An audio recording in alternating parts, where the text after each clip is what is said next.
Are we live? Hi. Hello, everyone. Good morning. And I'm Hitansu from CMedu.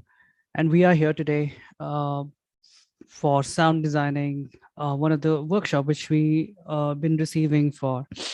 And of course, yes, this is what something which I wanted to do it. And um, Max for Life is something which very rare people or very less people they would know about this, what exactly it is and what is the feature it lets you do and what all those features are there which lets you in into it. And this is not everybody's cup of tea. This is not everybody's kind of workflow that they can do it. This is for those who really wanted to design and go for to do some kind of extensive designing skills in terms of instrument devices, and there are a lot of things which you could do it with that. um, Without wasting time, we have less time today, and where would like to do at the earliest all this and the whole topics to be covered. That definitely we would be doing this. For that, I all want you to, uh, put your attentions, and I want you to see this entire whole thing because this is little not more into music, but also this is something more relative to your workflow that in a day-to-day life which you do it. So this is something we definitely do not do in a regular basis. So let's get started and welcome back again one more time to the Ableton workshop, which we've been doing it. If you never have seen the push demonstration, that you can just definitely go back to one of our video which has been released or whatever the workshop which we have been doing, that is there in the YouTube site. Number one. Number two, we would be doing a lot of workshop based on push, based on link jam, based on a couple of more features which Ableton Live 11 presenting you to do. There are a lot of features which is available that you can just start doing your own kind of advanced music production into it. So let's get started. So what is Max for Live and what is it all about? Before getting into it, can anybody tell me, like, do you have any idea about it? What is it? How many of you are using Ableton Live? And how many of you are knowing about this? Probably you can just talk in the chat box. Perfect. So there are a lot of people, and I know them, couple of them personally, and couple of them, those who are not at all Ableton Live users. So this is definitely going to be a little um, tricky for you, but it's generally what happens is people they get into it and they just see that Ableton Live looks like little intimidating, but that's not the truth. That's not the truth, actually. That's not at all true. More than that, it is one of the tool which lets you do more extensive work, which you do not even get it in other softwares, which is more and less it's all about not a comparison. It is all about how straightforward that you generally work. It is all about depends on what tool you use and how you are best at it and what all your um, you know a plus, or I would say what all your I would say your creativity sides lets you get into what DWs or what plugins or what VSTs or what audio plugins are generally in day-to-day life we do it. So yeah, let's you design synths, not just synths, but a lot of things. If we know to use Live perfectly, then we need to touch the keyboard or mouse to use Ableton Do, I think. Yeah, I guess Mitra says this. Ishan says Maxwell Live allows you designing your own digital devices from scratch according to your workflow. Yes, that is absolutely true. So let me just show you quickly an overview where most of you know this, most of you have. I would say less of you know this, most of you don't know about it. Um, okay, let's get started. Let me share my screen. So there are a lot of topics today. One is a Max for Live, another one is sound designing. So let me just one by one cover all the topics. And let me tell you, first and foremost, we are not here kind of doing a workshop where you would be understanding and immediately you will see some demonstration. This is something more about what it lets you to go about and how do you design your own kind of sound. All about tips and tricks. There is no such ethics, there is no rules, there is no regulation. Music making process never been having any kind of rule and regulations yet. And I don't think so that's going to be ever. Some guidelines, some ethics, some um, I would say it's all about how you put your creativity. You think, you go beyond the abilities of yours, and you probably sometimes flunk it. You sometimes, you know, failing on doing that and coming back again, and you always think yourself you're starting from scratch. Keep it in your mind always, that's the best policy to go with, and that is when you can everything, you can learn gradually, because we all don't know, technology is so vast, where music making process is so vast. Every year, every single month, we have something on board. We go just learn that and come back, whether it is useful or not, that you decides. But what if a person is limited with a source or resources? A person is completely limited with whatever the resources he has or he have or she has. Mostly a tool, something which is not making your music or not making your sound. It is you who thinks extensively and you go beyond that and you make your music or you make other ethical things. Same goes for, it is not only music making process, but also it is all about when you get into recording techniques, where whenever it is all about sound designing for a movie, for a track, for a music, when it is all about you just go for mixing process within a very different creative process. That means when I say that, how do you typically think about routing process or routing process, whether it is going to be workable for you? So everything, there is a purpose. It is not just that the tool which is standby over there, which is waiting for you, you're going to use it and you are kind of doing something. So another side of it is when you do something accidentally.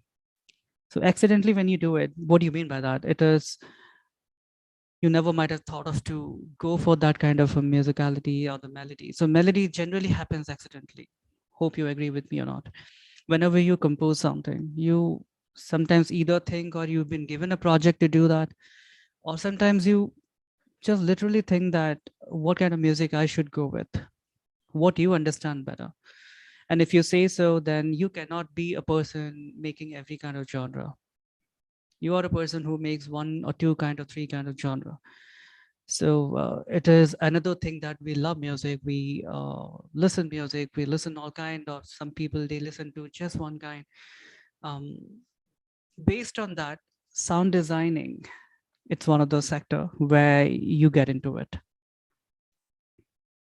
So that's what it's all about. So now the topic number one. Um, okay, Maxwell Live allows you to designing your own digital devices. So I'm just getting some messages on my chat box where it says that Ishan Singh, Maxwell Live allows you to design your own digital. Okay, you said that. No, need not to. Sorry, I'm in Mitra. I didn't get that. But anyways, let's get started with the topic of the day. I hope you are with me, and I'm gonna be sharing my screen.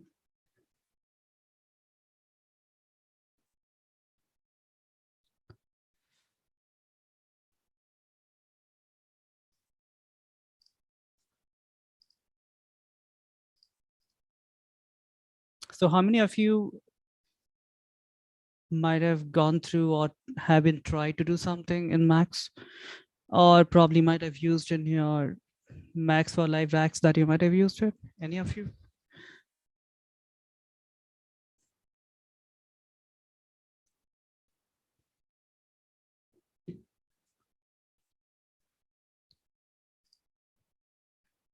I hope all of you can see my screen. So first is, okay, who's this? I guess I can't figure it out his name.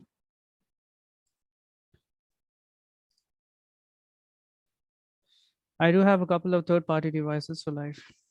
Okay, Spash. I guess that's you. What is it? Who? I can't really even read out the name. Give me a minute. Okay, Ishan. Ishan has been using Max for life. Okay, great to hear that. Great to see that. So this is what, uh, as a first point, which I wanted to say that it is available in your website when you get into your Ableton Live. Most of you might have the live with you with different version to it. Ableton Live has a lot of version to it where you see one of the most thing is this. Ableton Live gives you 90 days of free trial, which is your full suite version. Then after that, if you just see next to it, there you go, Max for Life. Now, what is it? It is letting you create your own device and customizing it. Or let's say if you already have some devices, you want to design that and you want to customize it. That's your first point, it says. Second point is have your own creativity to it. Now, what do you mean by that? Mostly what happens, whatever we see in the plugins, we generally do not get that. That is when we get into little more extension beyond that plugin has been designed into, and that we probably need a platform where we can put that plugins and we can probably redesign that. Then have your own instrument built. So basically, this is more of like a modular synthesis. When you have lots of panels, you are putting all together and you are building up your own instrument out of it, or mostly modular synthesizers. Workflow is like that when you keep on having panels, numbers of panels, and you keep on patching them to create some kind of a sound that you are desiring for, you are kind of looking for, your desire for. So this is what, where after you install your Ableton Live, it comes in here and you can literally learn the basics to it. There is community where you get into the Max for Life. That's called maxforlife.com, where you see lots of devices. Over here on the left side, you see that device categories like MIDI devices, audio devices, MIDI instruments, LFOs, sequencers. Then now, once you install your Ableton Live, I hope all of you can see my screen, my Ableton screen. Let me reshare that again. No, sir, it's visible. All right. So on the left side panel of your browser, you see Max for Life underneath of MIDI effects. And you can see that there are three distinct categories of your Max for Life devices, which is called audio, instrument, and MIDI. Okay. Audio effects is mostly inclining into more audio processing units. And you can see a couple of names which you could really understand, auto tune or, warping. There is a couple of more names which you really cannot figure it out. We really cannot figure it out, but Granulator is something which you can definitely figure it out. If I just drag and drop this device to one of my track or one of the empty space where I can just create it. And you can see this is a device which has been, put it inside. And you can see there's a smaller icon. Let me delete one of this. Oops. Okay. That lets you redirect to the path of your max. Now, what is a max and what is it? So the word itself called max, which is nothing but a platform where you design your device. And this is what the platform is all about. If you might have heard about Jews, if you might have heard about many VST designing company, when that is how they design their VSTs. Now this is user, and where an user can also go for and they can start designing their own instrument. Okay, so like that. So the more interesting things would be instrument, because you literally go and play that, you tweak, you do everything. There is a lot of instruments over here. You can just definitely go, and if you really want to download some of them, get Max for Live, packs at ableton.com. So click on that. It redirects you to the Max for Life categories in the Ableton side. And over here, you have by default 58 Max for Life devices that you can download and you can install that. Now, every instrument cannot be given in a lot of device and a lot of DAWs. That is why we are dependent on third parties, right? Isn't it? What if something has been given to you that you go and customize? It is just like you have your car and you customizing it. If you have a bike that you are customizing it, you're probably customizing the silencer, you are probably customizing the handle or the entire whole body structure. Is exactly the same thing. Either you customize or you create your own devices. When I say device, it is all inclining into categories of instrument, audio effects, or even MIDI devices. So let's get started. So one of the instrument, let me put in, for example, let's say Granulator or Granulator 2. Now, what is this? Let me check, because all of the instruments, even I'm not also well versed, because this is completely third party designed by many people. Slowly that we're going to definitely get into it. That you can see that Granulator, it's one of the instrument which is not available in any of the instrument categories of your Ableton Live. Now, those who are already using it, definitely they can understand. And those who never used Ableton Live, even nothing to worry about that. So Granulator in itself, it's a meaning of it, and it is one of the instrument where it lets you do a lot of synthesis process. And so Granulator, it's one of the kind of device where it has everything in it. And over here, you can see that a lot of parameters designed. All right. For example, I want to go with, let's say, MIDI effects. An instance. Let me just have a kind of MIDI effects. Let's say mostly MIDI effects we deals with arpeggiator. Ishan says granular synthesizer. Okay, it's a name called Granulator, buddy. That's what I says. That's what I said over here. There is a similar thing called Patcher. It helps you make desired VSTs. Yes, Richard.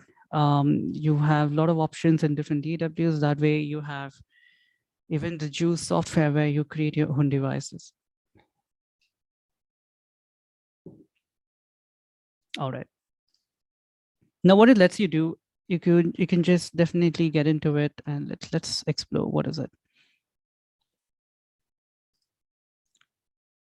Now, if I just see something, there is nothing unfolding. That means I can have my own instrument in it, and it says that you can drag and drop your samples in it. And over here, one of the very common instrument that you might have seen. Let me just check. Probability up. This is one of the very famous arpeggiator.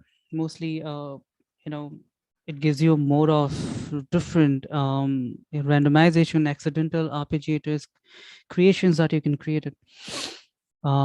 If you really understand what is an arpeggiator means, again, this is a Maxwell Live plugin. And you can see that there is chords. If I just put something in it, for example, let me get into one of the instrument. Let me delete the granulator. Let me get into one of the instrument. For example, anything pluck instrument, imagine.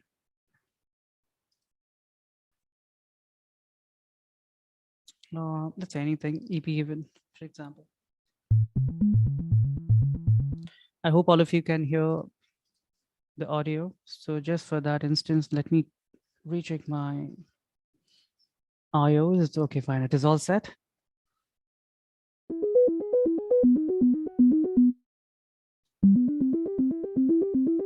So whatever I hold on my keyboard, like whatever the chords, for example, A minor, it is kind of flowing with that, and you have a lot of shapes to that particular chords that you probably build up, which is major, minor. It is quantizing your keys.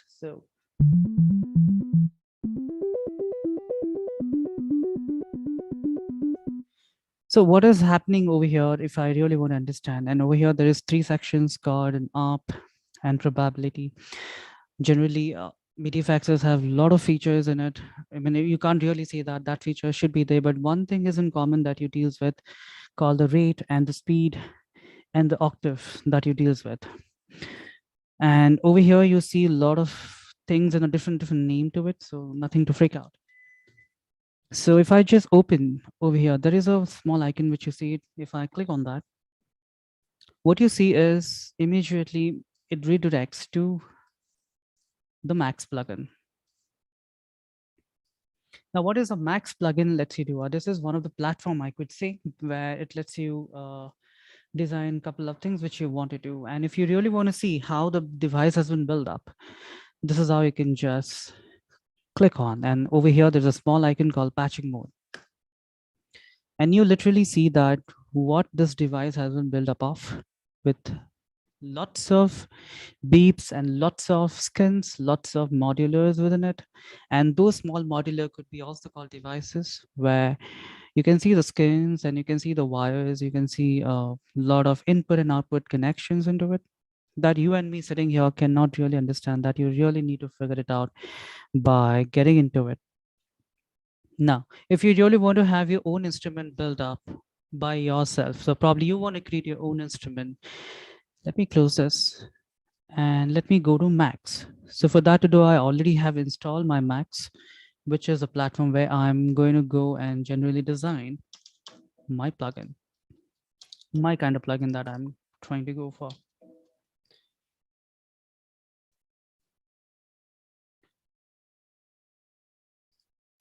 A new patcher I'm creating, and this is how it looks like. I hope all of you can see it. You have varieties of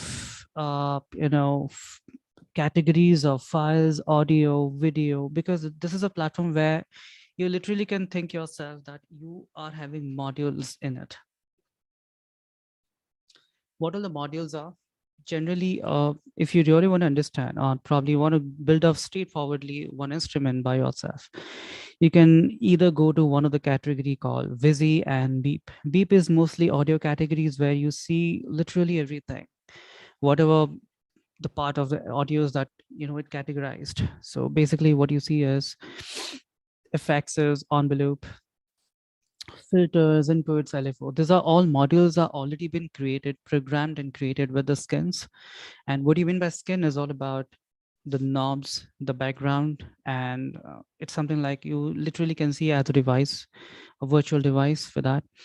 If I one of the instrument, if I let's say one of the model I want to drag and drop to this platform, and you can see it looks like a breadboard, just like a breadboard where you develop your hardware devices. So it looks like the same platform, and you got input sections, you got output section, oscillators.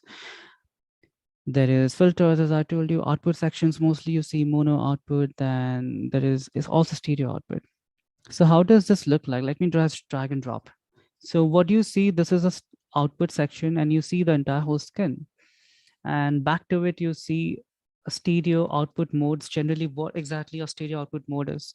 Numbers of outputs which is available in your device or probably in your sound card. So that is why it shows 1 and 2. And you have a volume control. Everything is grayed out and disabled right now because nothing haven't connected. What you see on the top is the dots. It's nothing but the B patches, which lets you connect your entire whole devices with the wire. It is the same thing where you are connecting your sound card to your speakers, like the same way you have it. You have your left channel and right channel. Like that, let me just have another thing called a MIDI input, for example, instance. Getting into the beep, and if I really want to find out MIDI, there you go, MIDI. A MIDI in and out device, for example, MIDI in. Okay, and this is what the skin and this is what the MIDI in looks like under the categories of the beep. And you can see that I can literally connect this to this. So this is called the wire or nothing but the patcher, which I have connected from the input to the output, left and the right. I can have multiple wires if I wanted. So this is apparently a bad connection or which you generally do not do that. So let me start making a kind of instrument for you. Probably you can understand. So one by one, let me go with that.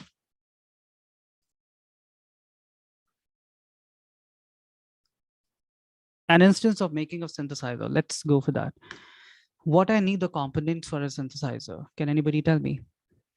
A simple components for a synthesizer, generally that you want to build up. An oscillator, of course, yes. Then let me go to the beep again. Let me just find out the filter.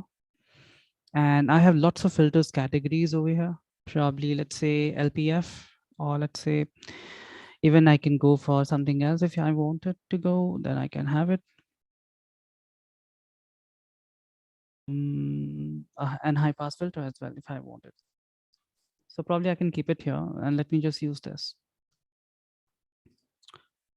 Then what you need more? An output, because an oscillator and one filter definitely would not work out. That is when you need to go with the output version to it. That is nothing but the total amp section to the synthesizer.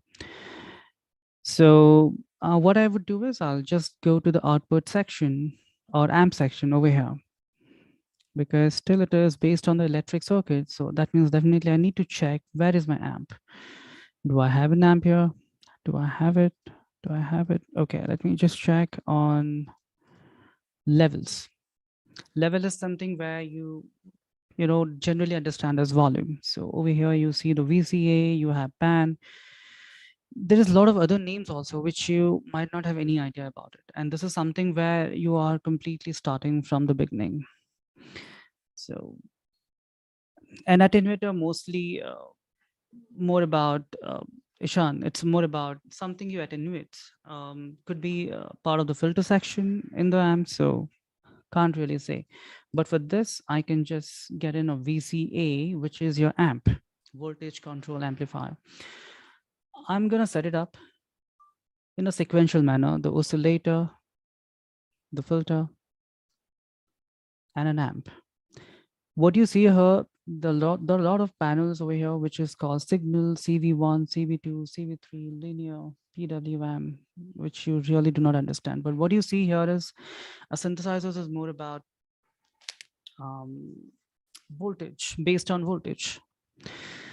You can see that is 0 to 5 voltage. So everything is based on the voltage. I mean, if you trigger an oscillator, there is a voltage flowing. Because of that, you could hear the sine and the saw and whatever the wave shapes into it.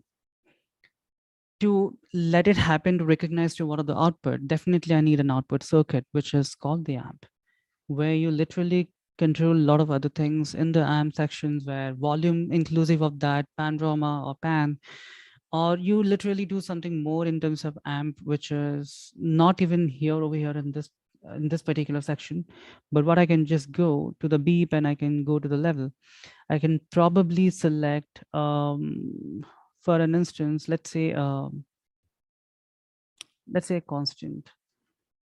What I see here is, if I just little enlarge it, I see volts, frequencies, semi, MIDI. Then there is a volt circuit, which I can just, this is nothing but your volume knob that you generally increase or decrease in terms of negative and positive values. Now, the entire whole point here is the device is already designed it for you. It is nothing but how you design your modular synthesizer, where you're connecting in into one of the output, and you kind of start making your music through that. So in the virtual section, this is what generally happens. You create your device, you save it as your patcher, and that you wanted to use it in Ableton Live, because this is apparently right now associated with Ableton Live. So that's how it is all about. Okay, let me just delete this because I do not need this both right now. A simple connection. Over here, you see signal. Over here, you see there are a lot of other things, which I definitely do not want to say right now, but I wanted to start with oscillator. And if I just play something on my keyboard right now, it is not at all playing anything from here, apparently. Let me just disable my Ableton for the moment. Probably I can just close it. Let me just not close it now, because this is something, the project which I've already created for you. So what I'm going to do is I'm going to just connect this to my filter. So mostly you deals with connectivities. Now connectivity is one of the instances where you connect your patches from one module to the next module. Now that connection has to be a sensitive one. It has to be something which I can call it as probably a logical one. It can't be logical if you're connecting straightforward from filter to the amp, because filter do not produce any sound. Oscillator don't, produce sounds. So filter do not produce sounds. Oscillator produce sounds. So that means I need to have a kind of hierarchy of my synthesizer starting from oscillator, filter, and amp.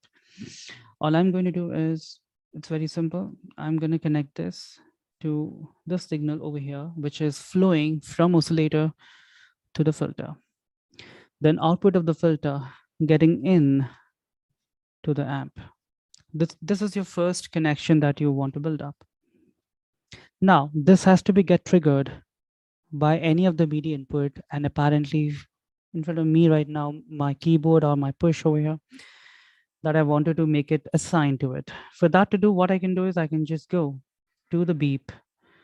I'll be finding out MIDI in and out, and there is a couple of more MIDI modules over here. Those modules you can use it for an input and output purpose. So mostly I can just go to one of this. It's called MIDI. And all I'm going to do what is mostly a MIDI information, understand MIDI transmission information, which is digital in nature. But the moment when I just connect one of this, it's become voltage. That means I'm kind of connecting MIDI to voltage. I'm kind of translating my entire whole information from MIDI information to a voltage information. And definitely there is a confusion here that it's virtual, then how come it is voltage? Because virtually you also create a lot of modular synthesizer, which is based on the same way of workflow, which is nothing but zero and ones, which it deals with, whether it is analog or digital. Analog means purely continuous signal that you deals with, and it is pretty straightforward. It is there lying on your desk, you're going and using that. If you want to have another modular synthesizer, you have a rack of numbers of synthesizer, and you start connecting or patching it. That is why we have two kind of categories of synthesizer called modular, semi-modular. Then everything is internally connected, which is pretty like straightforward. And that is when synthesizer also divided into analog and digital, and you generally go and buy those things which is required for you. So this is one of the instruments which you are building right now, and we need to give the input to one of it. All I'm going to do is I'm going to be connecting my MIDI out, or mostly it is MIDI in, which is already receiving. And my Max plugin does understand that there is a MIDI device is already connected. All I need a router. That router connects to my oscillator, because oscillator is the tone generator. That is when either one I can just have connection, either CV2, CV3, or any of it if I want it. So I choose CV1. And over here, oh, my module is kind of giving up on me. So it's kind of not playing, but never mind, nothing to worry. So all I'm doing is, what I'm getting it here is the connection which I built up, starting from MIDI in to the CV, nothing but control voltage. A control voltage, which is nothing but the voltage which start producing sound in an oscillator module. If you just open up any hardware synthesizer, you see the components in that way. Definitely it is your not job, it's not your job that you are going to see, and everything you can literally understand if you open up the box. But that is how the entire hierarchy of synthesizer or synthesis which we always been dealing with, and this is one of the subtractive synthesis which I'm designing apparently. Then all this output has to flow from the signal out of my oscillator module to a filter module, and where we do a lot of other customization to the sound in terms of filtering or attenuating sounds or boosting or cutting the sounds. That is when you can see that this filter module have CV1, CV2 to control. So CV1 to the CV1, because apparently I have, three oscillators, which is there in it, which is CV2, CV3, and there is a linear also, which you can see that there is a model over here. So what if you want to connect that, you can connect it like this. You can just reconnect that to a linear oscillator over here. If I wanted to go for another one, CV3 that I want to connect, I can connect it. So one MIDI input has been connected to multiple oscillator. That is when I can just go and I can start producing from different oscillators. And it is an understandable format. Once I'm done that, then I'm going to be giving output to the input of my filter module, and filter module is kind of having all the parameters within it, which you can see that here. Then from the filter output, there is a in to the amplifier. Now, what amplifier needs an output, or probably what generally an output needs? A speaker output, right? Virtually, how do you design a speaker? Definitely, there is no speaker which you deals with, but you deals with a router which is letting your output to flow through and to let it go output. So you go to the big backend and you just go and check where is the output sections over here. Output. Then over here you see stereo. If you want to go for a mono synthesizer or probably stereo synthesizer, basically general format is stereo. For example, in instance, I'm taking stereo. All this output that I can connect to the left, my bad, to the left and to the right. So what is happening right now from MIDI in to the audio output, which is the same way that you generally see in your DAWs when you have MIDI input. For instance, if I consider Ableton Live, you have input and you have output, but the input format is MIDI for a software instrument track. But for the output format of the synthesizer would be an audio output. It is not a MIDI output. Reason why? Because it produces audio signal out of it, isn't it? So that is when you need to have a module like this, which is called output. Conclusion, this is what generally we build up, and this is what generally a VST has been designed. And what is a Maxwell Live is all about an extension of Ableton Live, where you go and create your own devices, as I told you, or you just go and customize your devices. After all this, I can lock it. So because you can see that I can reform the position of my all units, and all this I can just select and I can lock it. There is a lock button. Once it locks, then whatever you do, you can just literally decrease, increase. For example, I can probably tweak this button or this button, any button that you literally go with. I can see that what are the numbers of outputs I have. This modules of output has 32 outputs all total together, which is in the form of stereo. There is a mute, there is a voltage control, mostly in terms of volume. All right. And so then the VCA has a couple of more options, which is generally it is a part of that, which definitely you can understand now. Expo is nothing but exponential, a linear output, or 2 quadrant, 4 quadrant. This is a kind of a total kind of output format that you use with. Filter, mostly CV1's the filter, and CV2 filter, CV3 the cutoff frequencies, which you deals with the resonance. So that is how you build up the instrument, and you save this as your project and one of the instrument that you design. So go to file and you save this. Let's say synth one. This is all saved with the max patcher .max pat or .amxt. Mostly it is Ableton extension format. And as I told you, this is a max software which you externally need to download it, and where Ableton lets you do that. So once I'm done with my instrument, this is what exactly, oh, give me a minute.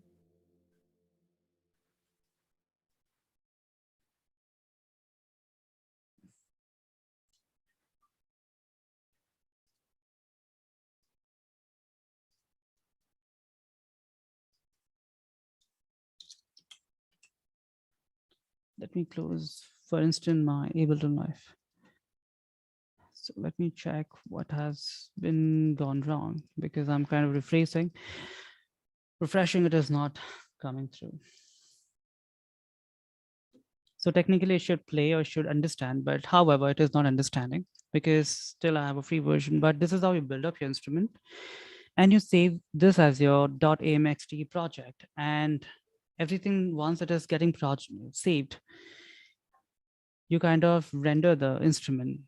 Technically, that's a word which you call it as, but In the Max patcher, the patcher has been ready to go for in the Ableton Live, and that is when you just drag and drop either the plugin in your Ableton device. Let me open my Ableton.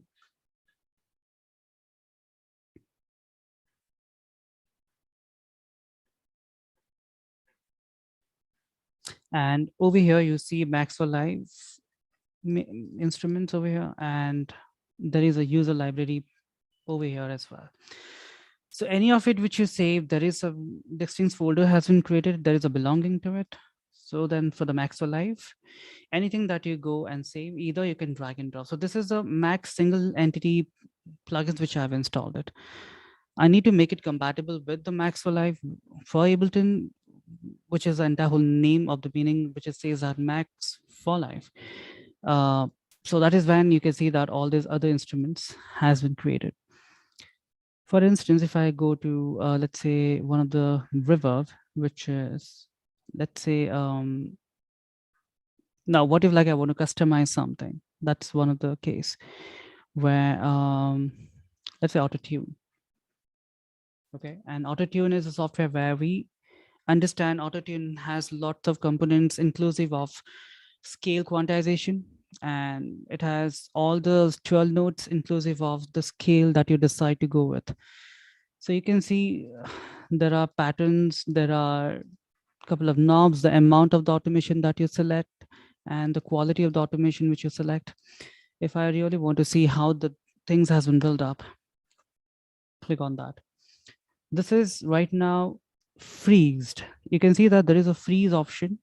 In this is a Max patcher again, and it is your presentation box. So every Max for Live or Max platform has this presentation box. If you want to open up that, unfreeze, and you see there is two lines over here. One is your entire whole sections where all the units have been given to one of the categories where that has been freeze and that has been converted as a plugin. The moment I open up the patcher, I just see that all the explanations over here, how the device has built up. And this device has been built up with lots of components here. And that literally I need to go, or you need to go, and you see that everything in detail, that how things has been connected. So in short, all in all, what I wanted to say is this is mostly for people, those who really want to understand the further study to it, or mostly they understand the programming or language, or mostly they wanted to go and build up their own instrument. And people, those who really want to customize it, it is for them. It is not at all for people, those who just make music and they have the day-to-day life to go with. So that's what it's all about. This is one of the small introduction for Mix for Life. And to make it more further study, you can definitely understand more in a better way when you will be having the classes to it, and over there further you'll do the study to that. So the conclusion which I wanted to say, to conclude it, I would say that if you really want to start with Max for Life, you want to understand this in a proper way, all you need to do is go to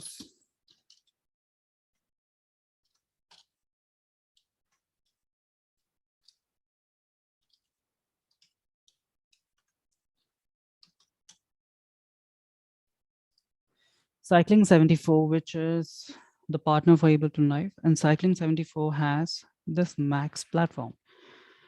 And literally you go and understand what is it all about. What is this platform lets you do?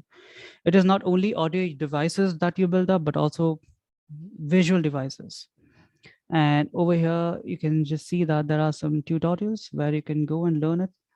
There are a couple of tutorials which is not letting you understand in a proper way. For that to do, there are a lot of courses and YouTube videos available. More than YouTube videos, I would say you can just definitely go to the learning categories over here, and tutorials you see for the beginner, popular series, and includes videos, and there are a lot of things, I would say tons of things that you can just go and watch, until unless it is a part of your life that you wanted to go with.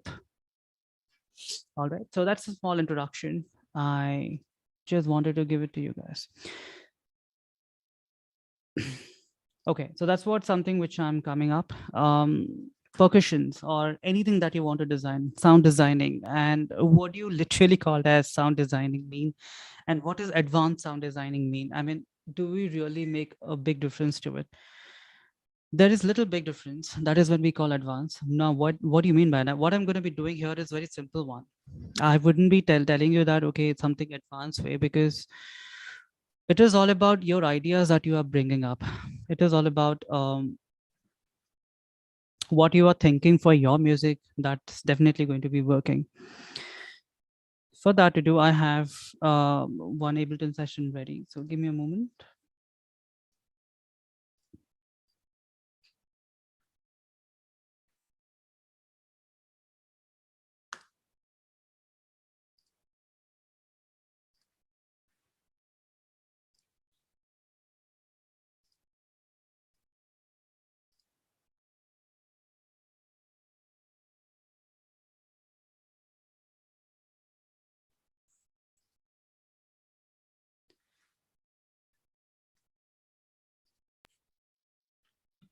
So I hope all of you can see my screen, and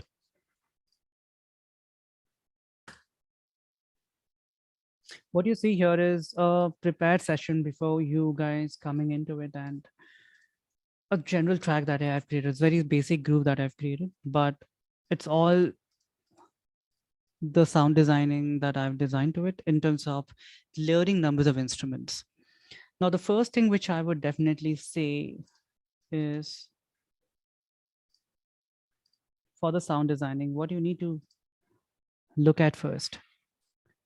If I really, if I'm a person who is completely new to sound designing, I have no idea where should I start with, versus I've been designing sound and I want to learn something more. Mostly those solutions which I'd never get it, because again this is one of the intimidating subject. There is no such specific rules for that. Hey, you will design, you will set the parameters accordingly, that sound comes in. No, it's a big no to it.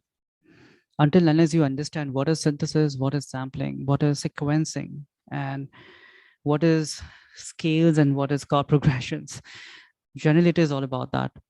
um, or sometimes you make some kind of a glitchy tech music, or probably you make some kind of a music which has no melody within it, in a very simple format, I can say. When you make something more uh, textural industrial effects, definitely music theory do not need over there. Just a basic understanding of making groove with the beats, with a kind of sound that you wanted to go with. So where one of the thing also called dubstep, where you just design the groove with the bass along with that. So yeah, I keep on getting underground music. Ishan, that's what I'm talking about, Ishan. Come on. So let's get started with. So the first thing which we need to think or talk, it's all about is, let me just, oh, it's frustrating. Okay. The first thing which I really need to deal is, if I already know, this is a study again, the people, those who public here right now watching this, it is not for people, those who already, those who don't know at all what is sound designing, or those who are already designing sound. Um, this is completely, I would like to say, a couple of guidelines. Probably you can follow. It is up to your choice. Heck no. All right. So the first thing for most is which I need to deal with what I'm looking for. This is completely not a technical thing which I am talking about. Looking for what? When I say this, what do you mean by this exactly? In your music, or whether you are working for a movie, do you really think a baseball, let's say a baseball, or let's say a tennis court, where a person he plays in the entire whole game, and the ball strikes to the stick, and it produce that kind of sound which we generally know it. Or if you, let's say, play cricket, when the ball strikes to the bat and you hear that talk sound, which is generally, which is familiar, which is really familiar for us. Imagine those kind of visuals you have, and it is not mandatory to create that exact sound. You literally go and mic them because everything cannot be re-recorded from the spot. Sometimes sounds can be recreated by different objects, which is imitating. That is when we have different categories of sound designing. And people often have taken this as a misconception that everything is literally sound designing. No, it's a big no. We know that Foley and SFXs, which we call it as, these are the two general categories. Now, the third but not the least, which is imitating. Now, what do you imitate? A ball strike sound or a vehicle starting sound can be imitated, but a wind flow cannot be. So that is when you have a visuals which has a lot of things to go with. Whereas one of the section you have wind flow, another section you have a person who is walking down the street. And there is a music and there is some kind of a requirement over there. It is not always needed if it is an advertisement for sakes, which is for understand it is an advertisement and you do not have to do with that anything in terms of sound, proper sound designing like Foley. Can you imitate something else out of it? That is one of the categories of sound designing. Number one. Number two, whenever you deal with music, you create lots of sound of your own. That is when we all do this stunts, or we all love to do this. To not to take the entire whole presets, rather something you can create out of it, whether accidentally or not non-accidentally. Believe me, I always think myself as from scratch, and I really do not think that okay, fine, a dubstep sound has to go in that way. So though I'm not a dubstep music maker, but still whatever I make it, I'm just give you an example. So that is when imitation, the third point, comes into a different categories. And when you do not follow any artist, you do not go with any kind of a traditional sound that you go for, but you're trying to make it that sound completely useful or justifying to that genre that you're working, any underground music or any authentic genre you're taking, whether it is subgenres of that underground music, whether it is any general format that you're working for. Then which other categories where you have like all those liberty to do? That is when you make music openly, when there is no genre constraint, where you just kind of make some kind of a style of music which is world music, where you listen a lot of percussion, tuned percussions, and you listen a lot of pads which is having different textural pads. Pads is one of the sound which you cannot say that there is one kind of pad, there is a lot of pads. So that's what it's all about. So let me just show you whatever I have in my bucket for you.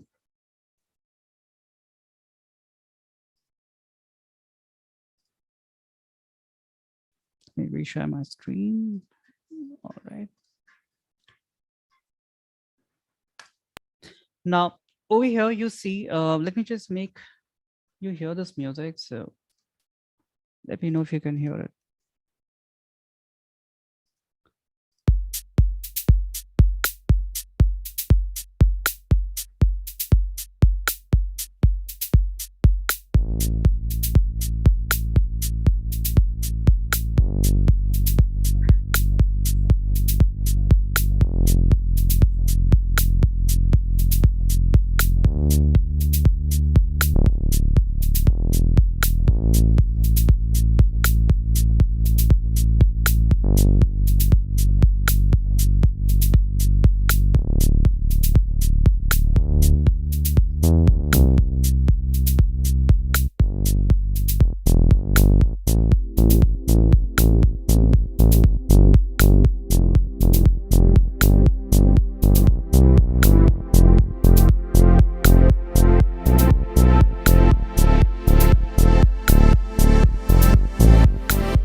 So I would say this is very basic pattern which I've designed just an instant to show you so that you can just understand what is happening on the pad section. This is pads. The pads have literally the first thing which I would definitely say, this is one of the progression, deep house progression, which you have, Going on the back is everything is sidechained. And if I just play,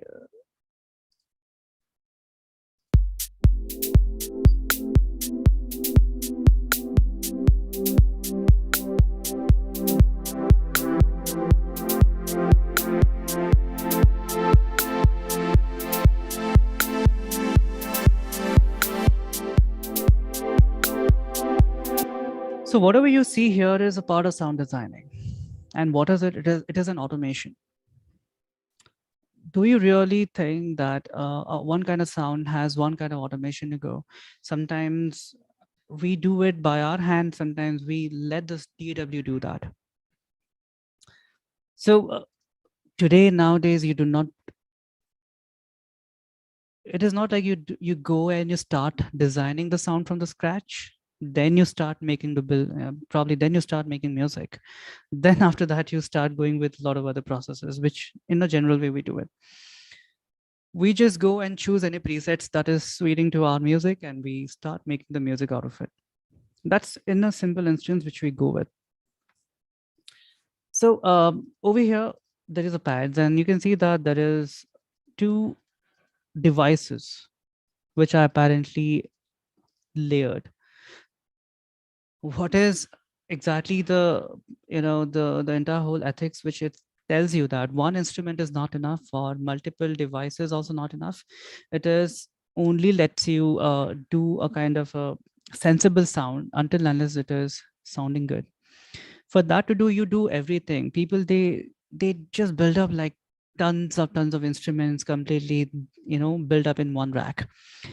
Ableton has one advantage, where instrument rack or drum rack or anything, it lets you have multiple instrument within one entire whole group. So this is one group where I have multiple synthesizers.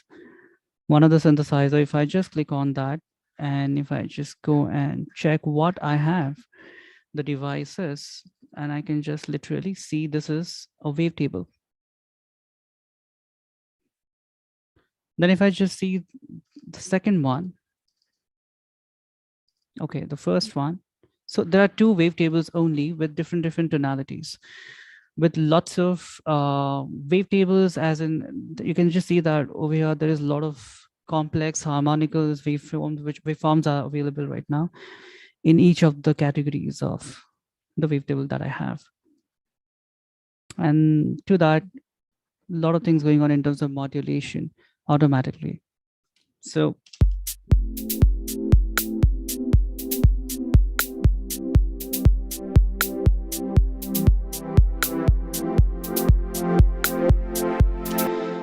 a pattern of the chords which is keep on modulating with the help of matrix. And if you really understand what is wavetable means, when wavetable has, let me tell you that first, has a matrix. Wavetable has a matrix where you have all the kind of liberty which is straightforward to do modulation process. You have literally have all kind of modulation liberties that you want to do it.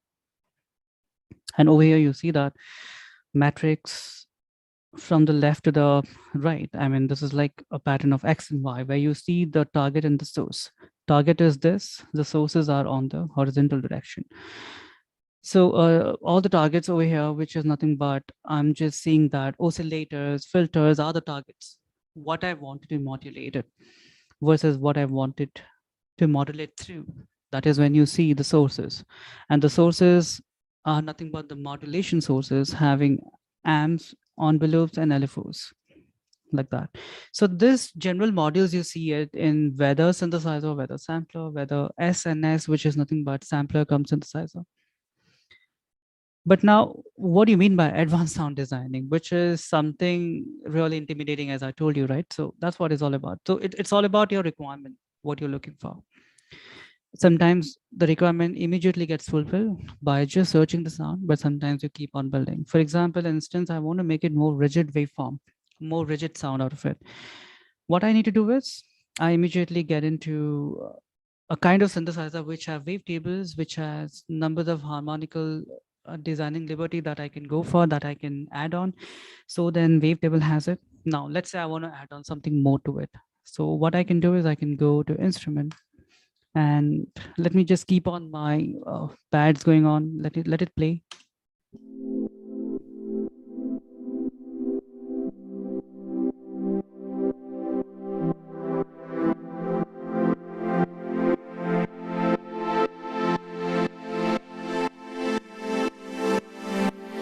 Okay. So you can see that in this group, I added on one operator, and this operator is nothing but one of the synthesizer. It's a stock synthesizer, and one of the sound designing module that has been given by Ableton Live, and which is in itself has lots of parameters and workflow that only lets you do more complex possibilities that you want to go for, because it is based on additive synthesis concept along with having FM in it. So how I can just say this is nothing but a source oscillator along with the modulated oscillators having FM along with additive synthesis principle in it. That means I keep on adding all the other three oscillators to the main oscillator source, which is called the A. So there is A, B, C, D that I keep on adding to it. And I kind of FMing is nothing but frequency modulating to my source oscillator here. There is a textual menu where I do a lot of other kind of processing, which is nothing but filter, envelope modulations to that. Then along with that, the right sections, generally, definitely I need a filter to filter out or filter in or to resonating something. So if I have no idea to this particular pad sound, what I can do more to make it more interesting. So this is not a requirement. I'm just looking for that, how I can make it more interesting. But what if I'm looking for something? That is when I can say something plucking going on with the same MIDIs, because all these MIDIs apparently that I programmed as a card is triggering all my instruments. Apparently there are three instruments inclusive of the operator. For that to do, what I'll do is I can just allow this operator to go with an operator has a solo button. I can solo that.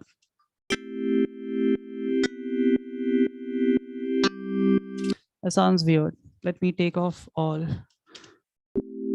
And it's a simple oscillator, which is called sine. And that is how you can change your oscillator types. Along with, you can see that some numbers, sine with 4-beat, 8-beat, nothing but more harmonical content that you are adding on. Sine 4 is more about having more harmonical content in this particular sine wave. So it sounds like this, almost like a square.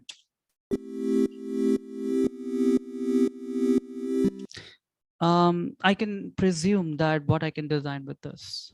So slowly the consequences will be like this. For that to do, operator has one oscillator section, one envelope section, where I can do what? I can just control my sustain, my decay with these handlers or with the knobs. And you can see that this is release. I can cut it off.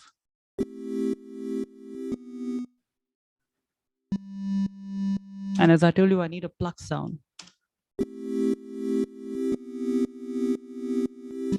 It is continuous in nature.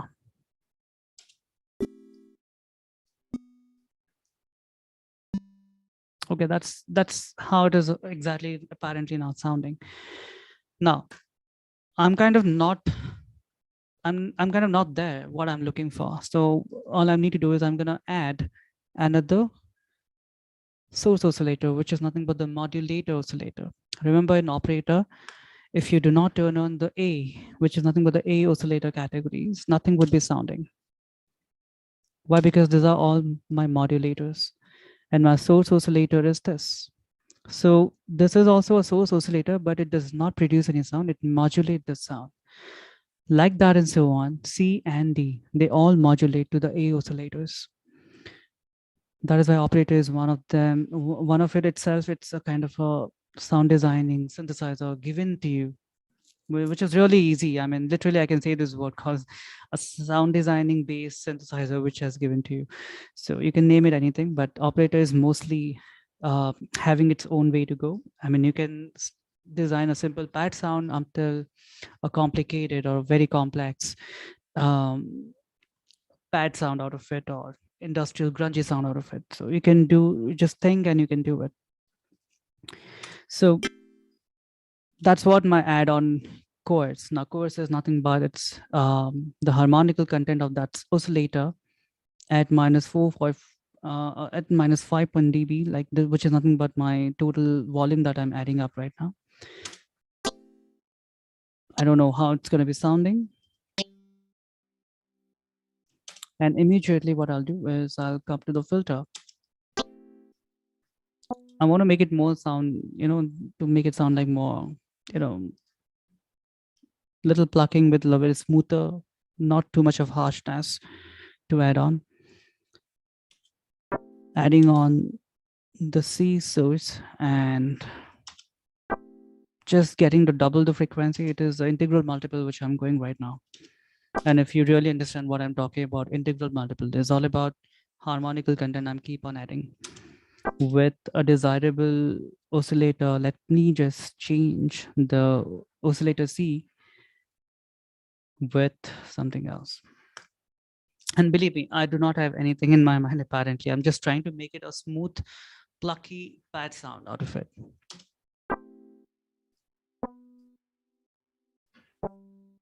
And over here, there's a filter, which I can again control it. Now, what is the consequences? Let's check. Let me just turn on all other two.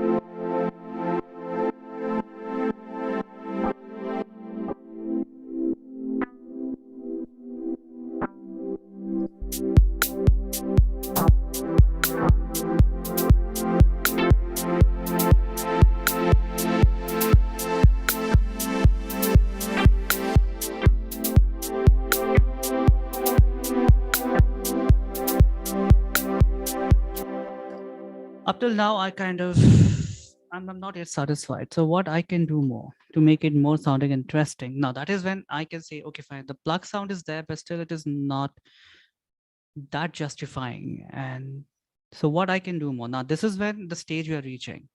Up till here, what are the requirements, supplements or requirements, signal flow that you have done.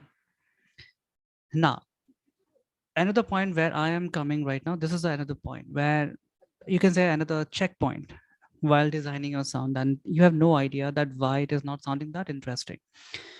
Probably now ideas could be n numbers. Probably you are thinking must be apparently something else, and I'm thinking apparently something else.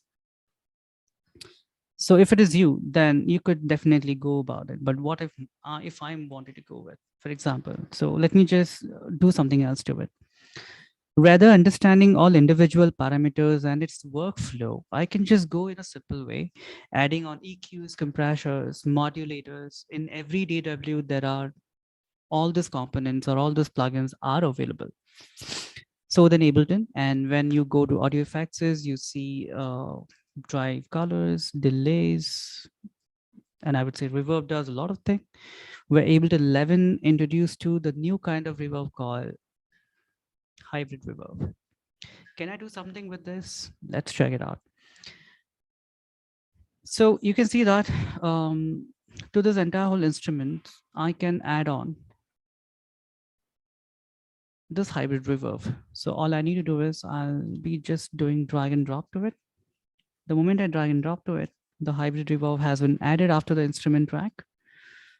And this is one of the way, and where what other possibilities we could do it. Let's check it out. So how, in a simple way, hybrid reverb works. So what my point is to tell you is, first, you do not think that what parameters I need to tweak so that it will be sounding great.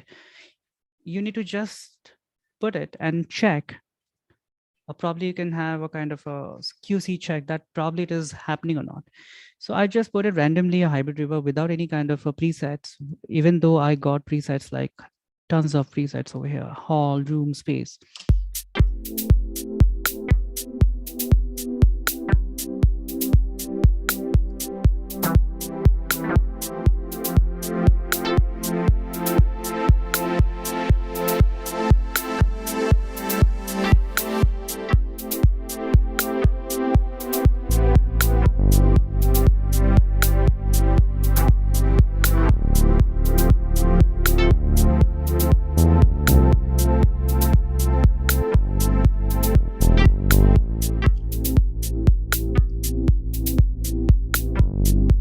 There is a kind of modulation happening to the entire whole pads in terms of filter, which I forgot to tell you. So here is the thing: I have done a kind of modulation process to it, um, in terms of unlinked looping of modulation. That means envelope of every clips has an option called link the loop or unlink. So because of unlinking, and I have kind of given numbers of total automation process to it, and where what all I have automation here that you can check by going to the first chooser, and you can see that this instrument rack has been automated. What all the things have been automated? Filter cutoff. In what manner? Unlinked loop manner. What does it mean? Every loop or every clips has its own loop to go.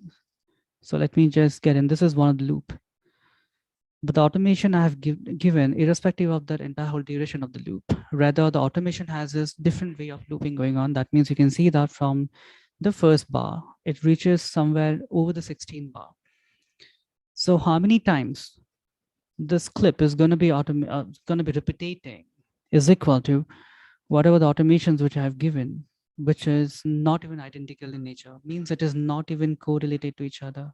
It is not, or it is completely not coinciding with the values that I have given. What all the values are? If I go to the clip, then you see this is just a 8-bar loop which is going on. If I go to the envelope, you see that the loop for the automation has been more than 16, which is nothing but up till 17 bar, as in 16 bar of the loop. So that is why it is unlinked. The moment I would just check link, the automation looks like this. This is another automation which I have redrawn that just to show you the demonstration. It looks like and it sounds like this.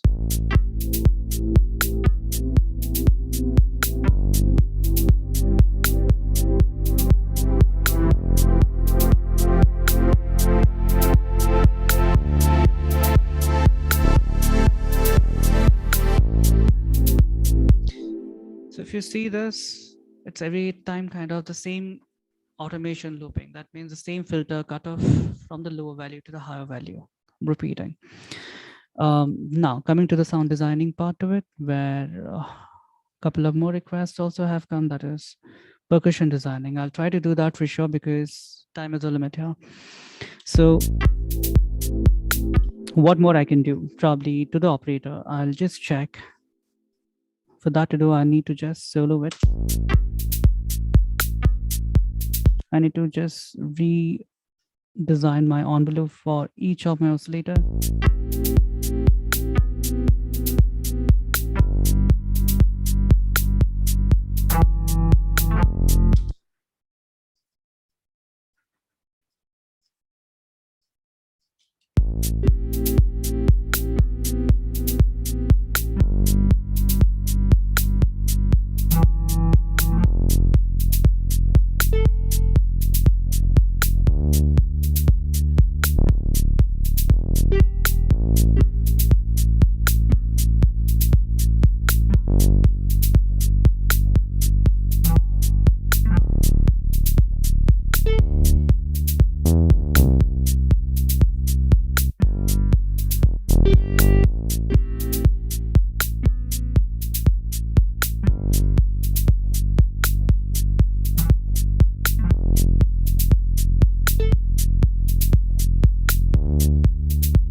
Okay, come to the global parameter. Over here, I see a couple of modulators or kind of quick algorithms.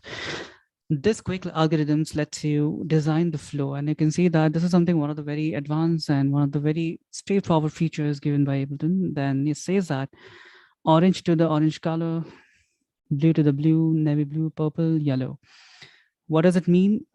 Over here, we see the sound flows from D to the C to the B to the A. That is what it means. That is what the quick workflow of my signal going through from D to the A. And if I just see, this is what it's all about: parallel series connection of C and D, then A and B. So both are connected to each other, C and D and A and B in series mode, but they both are into parallel to each other. That is what it means. That means here it is B, D and C connected in the series, in the parallel connection. Then it all connected series to the green one, which is B and A. So all this gives you different kind of flow of the oscillations, or the entire whole signal chain of my oscillators, individual oscillators, to the main source oscillator.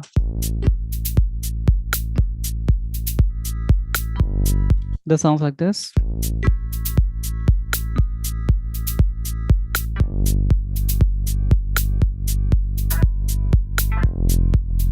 Now, let me just come to my hybrid reverb, and where there's a send amount. It's a convolution reverb where it has a lot of IRs, impulse response into it. The profiles has been already given here, and you have your user profile that you can add on if you want. But let me just use one of the common ones.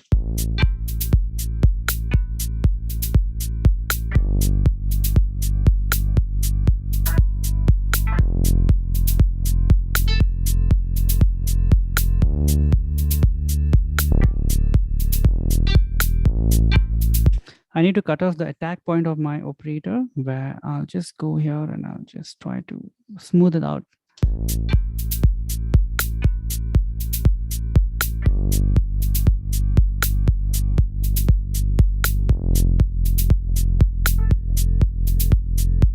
Let me just, instead of sine, let me try something else.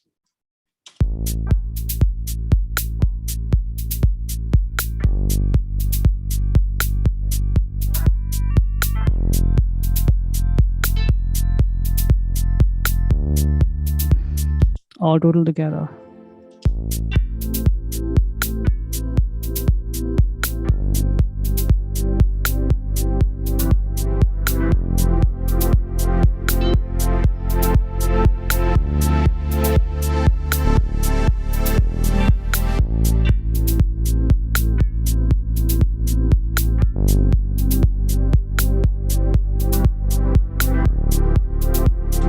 Now coming to another section where I want to do some LFOing to it. So that's my next step, which I'm thinking about right now.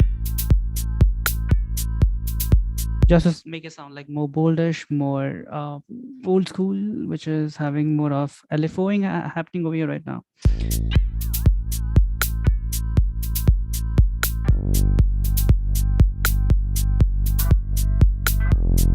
So over here, I choose low, high, or sync. Sync is something which I'm looking for.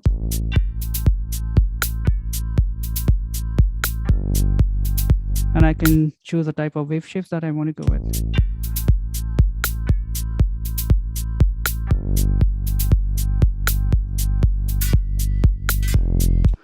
Choose a filter type, probably that accidentally sometimes gives it.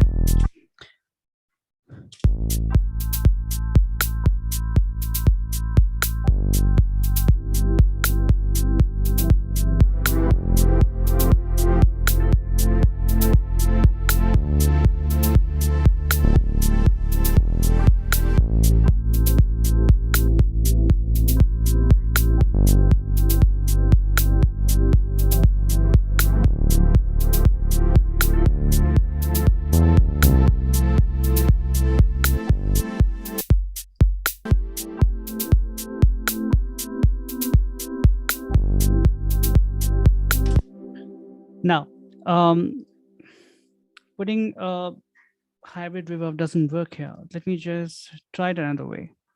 Now, again, here what I thought, I didn't think of the entire whole principles that I know in Ableton Live, even though I'm a hardcore user, but still I feel that okay, fine, this ain't working. What if I can just put the reverb completely outside to it?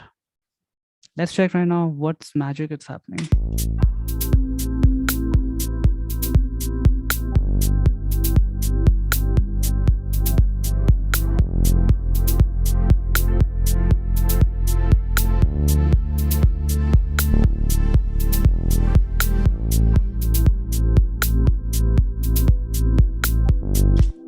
Now, here is a thing which I kind of done. You can't really say that it is sounding that way interesting, but what I can do is now the next is I can freeze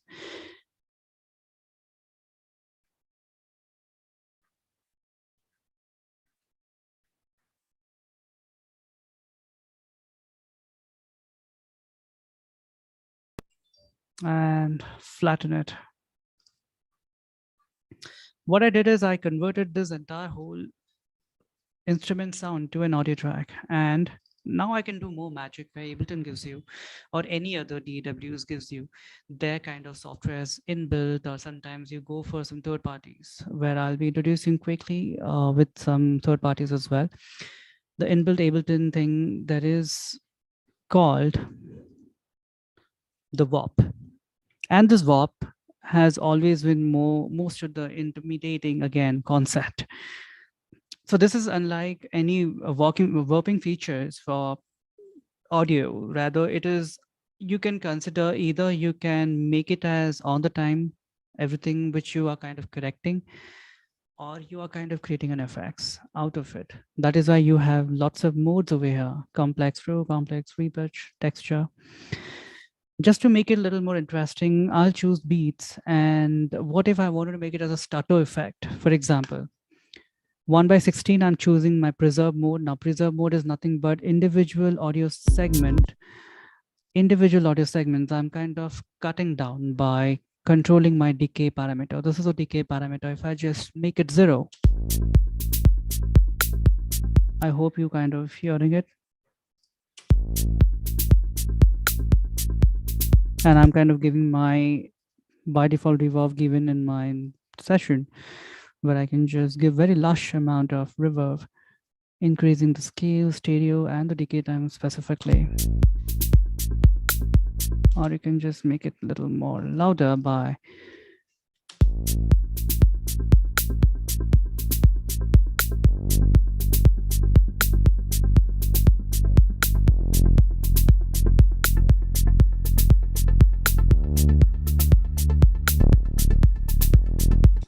now that's satisfying. That is something which probably I was looking for. So there are two kinds. One, you never know when you make electronic music. You kind of accidentally reaches. That is not always work. But sometimes you have your requirement ready already that you need that kind of bass, you need that kind of kick. If it is a deep house or a house music, kicks are different variant to it based on what house music which you make it. If you make techno, if you make similarly other genres of electronic music like trance, if you make hip hop, of course, hip hop has a complete way different culture to it and having different elements in it. Whereas mostly clap is one of the common element, but it is not always clap until unless you go for something else in the hip hop genre. So like that, if you go for any kind of music, and when I say any, as in it's an open sources for you, it should be a open bucket where you just put your hand and you just do something out of it, and you kind of extracting out of it, or you're cooking something else for your music, which is justifying until unless you make something kind of underground music where your backbone of your music is the groove, and where the groove, where the kick, the snare, and the bass line are the most three important elements.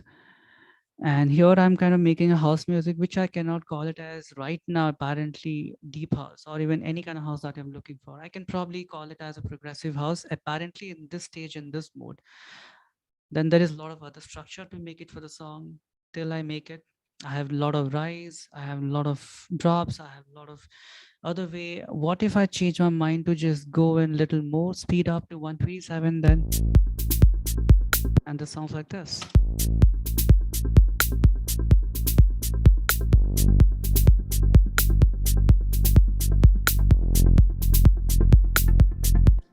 So the hi-hat sounds a little more, that I can just reduce it.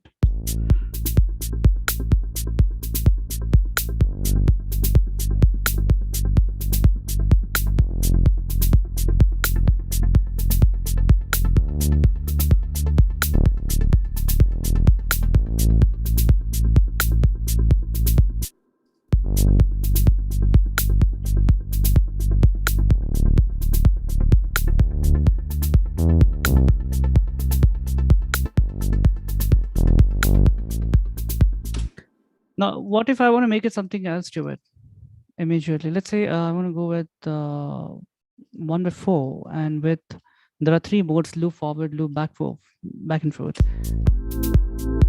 This all sounds like. It is like every segment is overlapping based on what preserve mode I'm choosing. So every 16th value of each of my audio segment, it's kind of overlapping because I have chosen loop back and forth.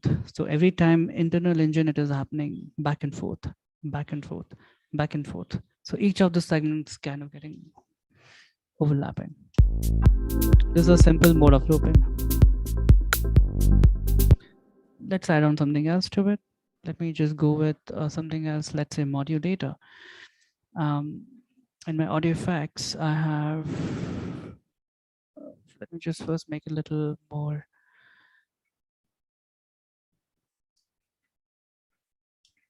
sounding rich. For that to do, I go for AQ8, putting on my pads, and the 1K range I want more.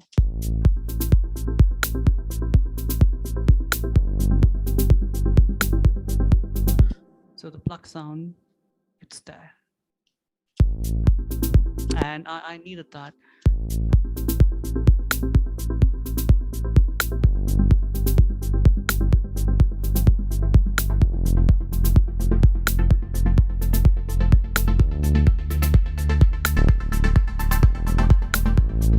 Now I need this kind of work to go. Generally, this is something which I'm doing apparently. So what I can do is I can choose this fourth number band, getting into my loop and my audio loop where I have envelope. In my envelope, I can just go to EQ8, which is already chosen because I have selected last time the same. And I'm gonna handle my resonance, and I'm kind of doing the same process. The best way to do is activate your real-time automation recording. Once you activate that, record arm. Sorry, my bad.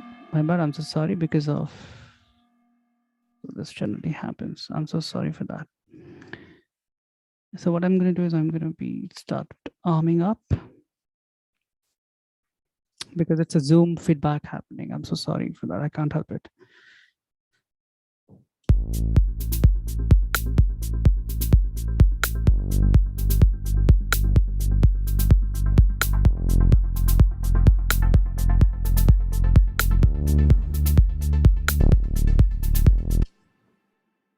That shouldn't be happening, but I don't want to do that, repeat it again. So that's definitely going to be happening again, a feedback. So I don't want to risk that things to do. But what I can do is I can just record this and you can just achieve that, what exactly you're looking for.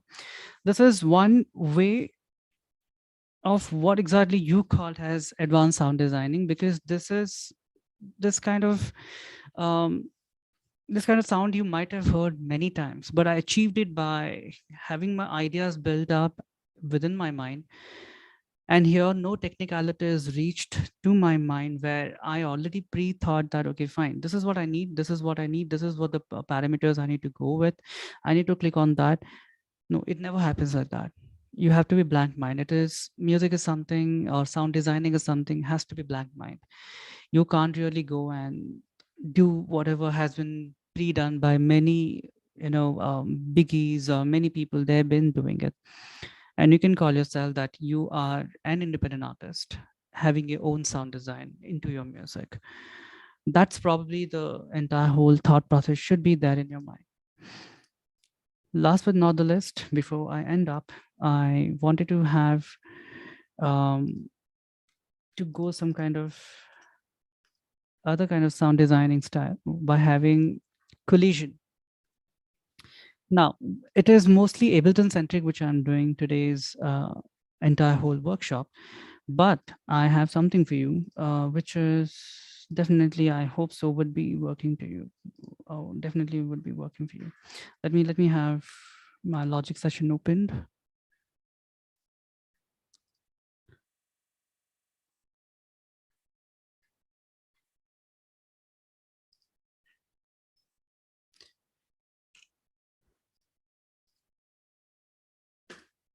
Okay, over here you see this music, the one which I'm gonna play. Let me know if you can hear it.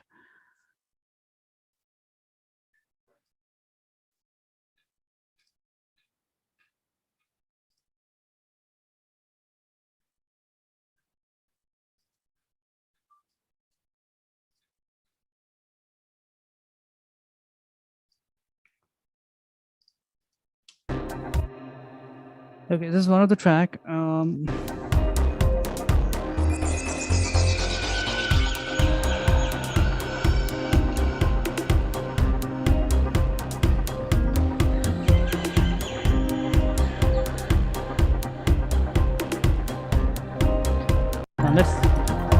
let's come to this part.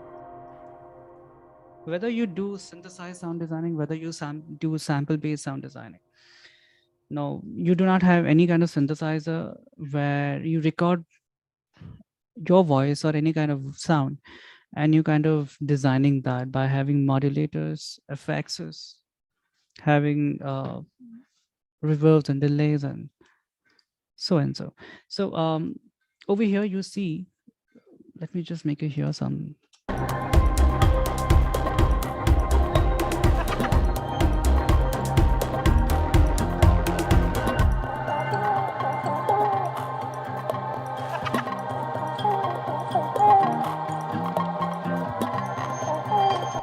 Making sure that you can hear it. So I just want to know whether you guys can hear it or not.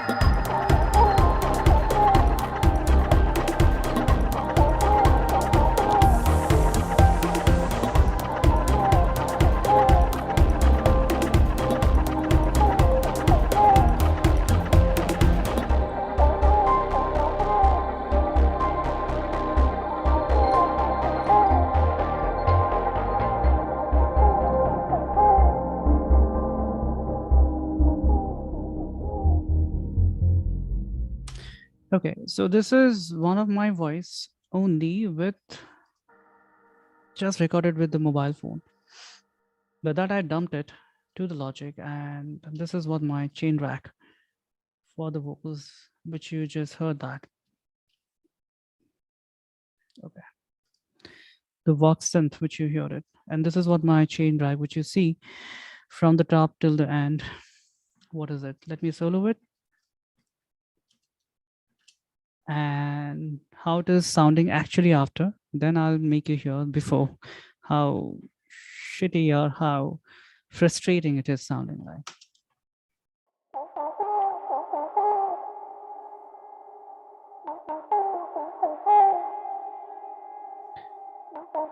So standalone playing this sound, it's kind of, you can identify what exactly it is going with.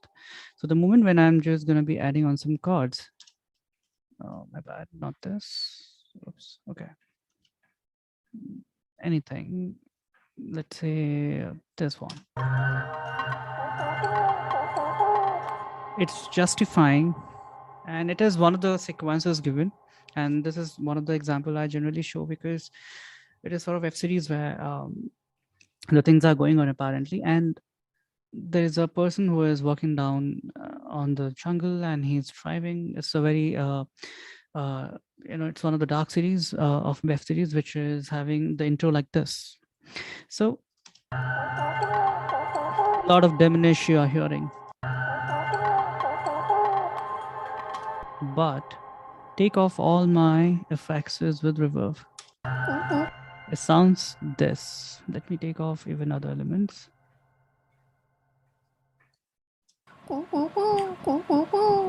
My fan sound of my room, and it's just a simple mobile that I've recorded with, and sounds like this. Listen to it.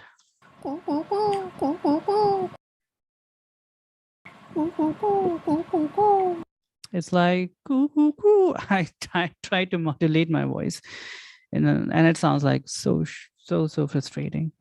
But the moment when I add on tremolo, fat effects is one of the plugin of Logic with little definitely cut down or attenuating more of your lows and highs, and you can see this bigger spiky Q factors, which is unbelievable Q factors. Generally, you do not apply or Q, you do not apply your center frequency like this in a EQ, but it's a part of sound designing. And if you really call as what does advanced sound designing mean, it is one of the point that you can note it out. No thumb rule. No thumb rule for hey, the track has to go that level, the EQ has to be that level, the EQ has to be 3, 4, 5 dB has to be set it like that because hey, I have seen that Chris Lord is doing that, or Smith is doing this, or whoever person you might have come across in your life, you have seen them, they are doing that. So just get out from that. They could be the followers, they could be to whom you can follow, but you cannot just completely accept and having your entire whole thing to go. So this spiker is actually giving me that kind of sound that I'm looking for. If I take it off, it sounds like this. The moment I add on the EQ, it is satisfying. So it's one of the first step which is satisfying me, and I'm gonna be proceeding further by adding on a kind of sequencer, come a processor which is modulating my voice in this manner.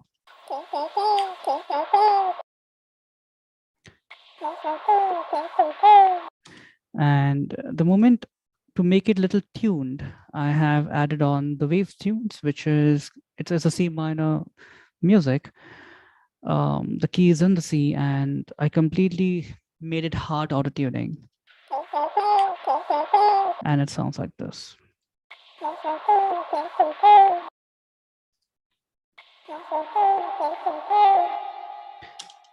Now, this is more of flanger, kind of a reverb, synthesized reverb which you're listening. And that is all the way from this guy, Chroma Verve of Logic. And again, here there's a deep cut to the 20 to 600. And you can see that it's all the way starting from somewhere 3K. Then auto filter. Why auto filter? A filter is nothing but to specifically allow some band that I'm looking for, not the entire whole range. Instead of giving a megaphonic filter EQs on the EQ itself, you can use a filter for that, like having a band pass or any kind of filters that you can add on. So those are all total together. And this is not even satisfying. That is when adding on one more reverb, where I just made it as pre-fader. And what are the technologies or technicalities you do? That's a different thing. But my reverb is going to this reverb space designer, and in the space designer I have a bigger impulse response. Remember, if you want to give a lush reverb effect to your any kind of sound, but the sound should justify the reverb, it can't just you apply every reverb in every kind of categories of sound. For example, pluck sound or sounds having very shorter wavelength or shorter length, or pluck sound or percussive sounds would justify more lush reverb.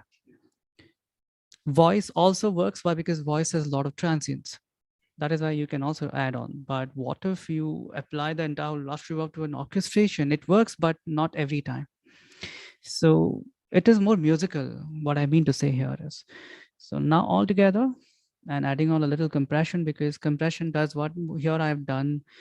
Uh, a kind of loop side chaining to the same reverb coming from all the way this vocal synth, and which I have sidechained, and it sounds like this.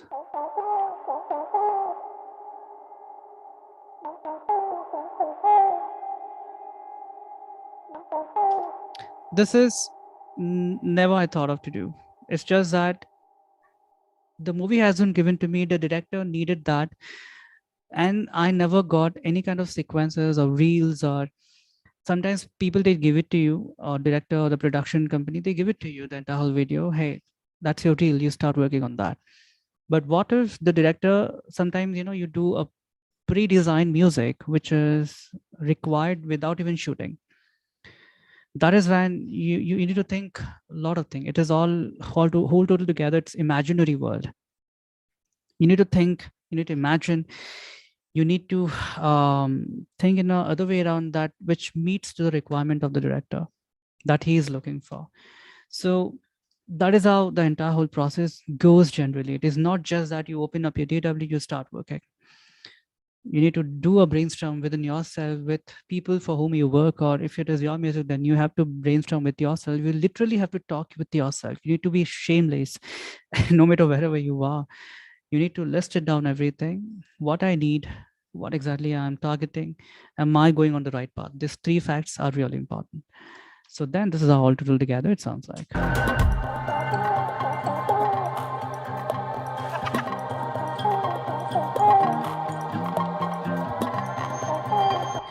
So the sound justify along with all the music, because there is a off kicking, there is no rhythms, there is no bass, there is just this thing, this particular lead is going on, which is like a transition, which is like a kind of drop, and slowly it is building up like this, and it is immediately and bang on 81 power.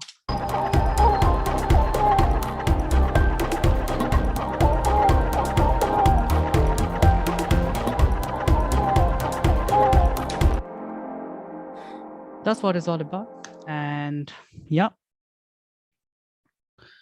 I hope you guys have understood what exactly I'm trying to convey here. And to understand more Max for Life, this is all for the potential audience that they are here right now, apparently watching YouTube or Facebook or whatever live, and inclusive of all our onboard students those are watching. Definitely, we will be having a lot of classes on Max for Life, where over that time I will be explaining you that how you can build up your own devices starting from the scratch.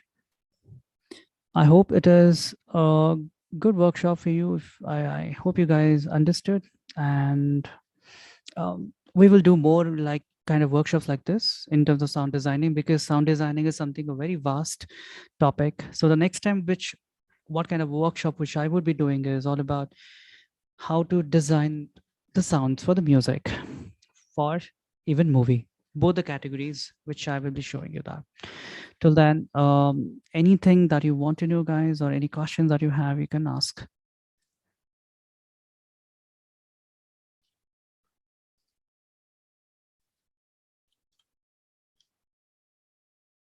Or anything that you want to know, or you want to talk.